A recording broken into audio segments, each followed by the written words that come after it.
اعوذ باللہ من الشیطان الرجیم، بسم اللہ الرحمن الرحیم۔ آج ہم لوگوں کا ٹاپک ہے تعلیمی کانفرنس سے وزیر تعلیم کا خطاب۔ اس وقت کے وزیر تعلیم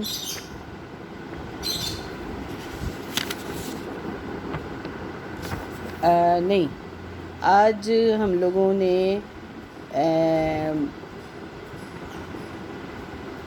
جو تعلیمی پالیسی تھی اس کے مقاصد کیا تھے اس کو ڈسکس کرنا ہے۔ وزیر تعلیم کی تقریر کے بعد تعلیمی کمیٹیوں کا قیام۔ وزیر تعلیم کی تقریر کے بعد کانفرنس کے شرکاء کو 10 سب کمیٹیوں میں تقسیم کیا گیا۔ ان کمیٹیوں کے ذمہ تعلیم کے مختلف شعبوں کی ترقی کا جائزہ لینا اور بہتری کے لیے سفارشات پیش کرنا تھا۔ ان کمیٹیوں کی رپورٹوں کی بنیاد پر سفارشات مرتب کی گئی۔ ذیل میں ان سفارشات کا سرسری جائزہ لیا جاتا ہے۔ اس کے بعد آ جاتا ہے نظریہ پاکستان کا تحفظ۔ نظریہ پاکستان قومی نظام تعلیم کی بنیاد ہوتا ہے۔ چونکہ پاکستان کی بنیاد اسلام اور 2 قومی نظریے پر تھی، اس لیے سفارش کی گئی کہ نظریہ پاکستان تعلیم کی بنیاد ہو، کیونکہ اس کے بغیر ہم اس نظریاتی مملکت کی بنیادیں مستحکم نہیں بنا سکتے۔ پہلی تعلیمی کانفرنس میں یہ سفارش کی گئی کہ نظریہ پاکستان کو نئی نسل کے ذہنوں میں راسخ کرنے کے لیے یعنی مضبوط کرنے کے لیے اسلام کی بنیادی تعلیم از حد بے حد ضروری ہے۔ کانفرنس نے سفارش کی کہ لڑکیوں اور لڑکوں کے تمام اسکول میں دینی تعلیم لازمی تدریس کا اہتمام کیا جائے۔ ارکان اسلام کی عملی تربیت کا نفاذ ضروری ہے، یعنی ارکان اسلام کی جو عملی تربیت ہے پریکٹیکلی اس کو نافذ کیا جائے۔ چونکہ پاکستان میں مسلمانوں کے علاوہ دوسری اقلیتیں بھی ہیں، اس لیے ان اقلیتوں کو بھی ان کے نظریہ حیات اور مذہب کے مطابق تعلیم دینا ضروری تھی۔ اس کے بعد آ جاتا ہے لازمی تعلیم۔ اس کانفرنس نے ملک میں ہمہ گیر لازمی اور مفت تعلیم ابتدائی تعلیم کا انتظام کرنے کی سفارش کی اور کہا کہ ملک میں ناخواندگی، پسماندگی اور جہالت کے خاتمے کے لیے ہمہ گیر لازمی اور مفت تعلیم کا بندوبست انتہائی ضروری ہے۔ ابتدائی تعلیم سے متعلقہ کمیٹی نے سفارش کی کہ ابتدائی تعلیم کی مدت کا دورانیہ یہ انڈرلائن کر لیں، 5 سال سے بڑھا کر 8 سال کر دیا جائے۔ ابتدائی تعلیم کے اداروں کے اساتذہ کے لیے مختصر مدت کے تربیتی کورسز یعنی ریفریشر کورسز کا اجرا کیا جائے، یعنی وہ جاری کیے جائیں۔ تعلیم بالغاں، بڑوں کی تعلیم۔ پاکستان میں آبادی کا ایک بڑا حصہ ایسے بالغ افراد پر مشتمل ہے جو لکھنا پڑھنا نہیں جانتے۔ ایسے نوخواندہ، ان پڑھ، نہ پڑھے ہوئے افراد ملک کی مجموعی ترقی میں بہت بڑی رکاوٹ ہے۔ ملک سے جہالت اور ناخواندگی کا خاتمہ کرنے کے لیے تعلیمی بالغاں کے مختلف پروگرام شروع کرنے کی سفارش کی گئی۔ اس کے بعد آ جاتا ہے شہریت کی تربیت۔ پاکستان ایک جمہوری ملک ہے، حقوق و فرائض سے آگاہی جمہوریت کی بنیاد ہوتا ہے۔ تعلیمی کانفرنس میں سفارش کی گئی کہ بچوں میں نظم و ضبط، دیانتداری، حب الوطنی، پیٹریوٹزم، احساس ذمہ داری اور معاشرتی خدمت کا جذبہ پیدا کرنے کے لیے انہیں شہریت کی تعلیم دی جائے۔ شہریت کی تربیت ہوتا ہے کہ ایک معاشرے میں رہنے کے کیا حقوق و فرائض ہیں، کیا ذمہ داریاں ہیں، کیا کچھ کرنا چاہیے ان کے ذریعہ تعلیم۔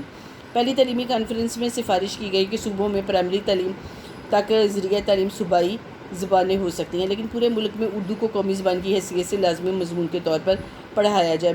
مڈل اور ہائی سطح پر اردو ذریعہ تعلیم ہو۔ اعلیٰ تعلیم انگریزی کو ناگزیر برائی کے طور پر کچھ عرصہ جاری رکھنے کی سفارش کی گئی، یعنی انگلش کو انتہائی ناگزیر حالات میں جاری رکھنے کی سفارش کی گئی۔ ذریعہ تعلیم انگریزی کا مقام۔ کانفرنس نے ایک سفارش یہ کی کہ انگریزی کو رفتہ رفتہ بطور ذریعہ تعلیم ختم کر دیا جائے۔ اعلیٰ تعلیم بھی قومی زبان میں دی جائے۔ تعلیمی نسواں۔ پاکستان میں خواتین کی شرح خواندگی مردوں سے بہت کم ہے۔ دیہات میں خواتین کی تعلیم نہ ہونے کے برابر ہے۔ کانفرنس میں تعلیمی نسواں یعنی عورتوں کی تعلیم کو خاص اہمیت دی گئی۔ اس مسئلے کے حل کے لیے ایک کمیٹی تشکیل دی گئی۔ کمیٹی نے سفارش کی کہ لڑکیوں کے لیے زیادہ سے زیادہ تعلیمی ادارے قائم کیے جائیں۔ ابتدائی مدارس میں لڑکوں اور لڑکیوں کو اکٹھی تعلیم دی جائے، یعنی کو ایجوکیشن دی جائے، لیکن اسکول اور کالج کی سطح پر ان کی تعلیم کا الگ الگ انتظام کیا جائے۔ خواتین اساتذہ کی تربیت کا انتظام کیا جائے۔ اس کے علاوہ خواتین کے لیے الگ میڈیکل کالج بھی قائم کیے جائے۔ پھر آ جاتا ہے سائنسی اور فنی تعلیم۔ 1947 کی تعلیمی کانفرنس میں سائنسی اور فنی تعلیم پر خصوصی توجہ دینے کی سفارش کی گئی اور یہ طے پایا کہ کہ سائنٹیفک انڈسٹریل ریسرچ کونسل کا قیام عمل میں لایا جائے تاکہ ملک میں سائنسی اور فنی تعلیم کے مقاصد طے کرنے کے اور بہتری کے لیے سفارشات پیش کرے۔ اس کے بعد آ جاتا ہے اساتذہ کی تربیت۔ تعلیمی کانفرنس میں تربیت اساتذہ کے سلسلے میں سفارش کی گئی کہ ابتدائی تعلیم کے جتنے بھی اساتذہ کی ضرورت ہے اس کا اندازہ لگایا جائے، ان کی تربیت کا بندوبست کیا جائے، اساتذہ کی تنخواہوں پر نظر ثانی کی جائے، اچھی کارکردگی کی دکھانے والے اساتذہ کو انعامات دیے جائیں، نیز پاکستان اکیڈمی کے نام سے تربیت اساتذہ کے لیے ایک قومی ادارے کا قیام عمل میں لایا جائے۔ 1947 کی تعلیمی کانفرنس ایک مکمل تعلیمی پالیسی تو نہ دے سکی، لیکن آئندہ کے لیے یہ طے ہو گیا کہ ملکی نظام تعلیم کی بنیاد اسلامی نظریہ حیات پر رکھی جائے گی۔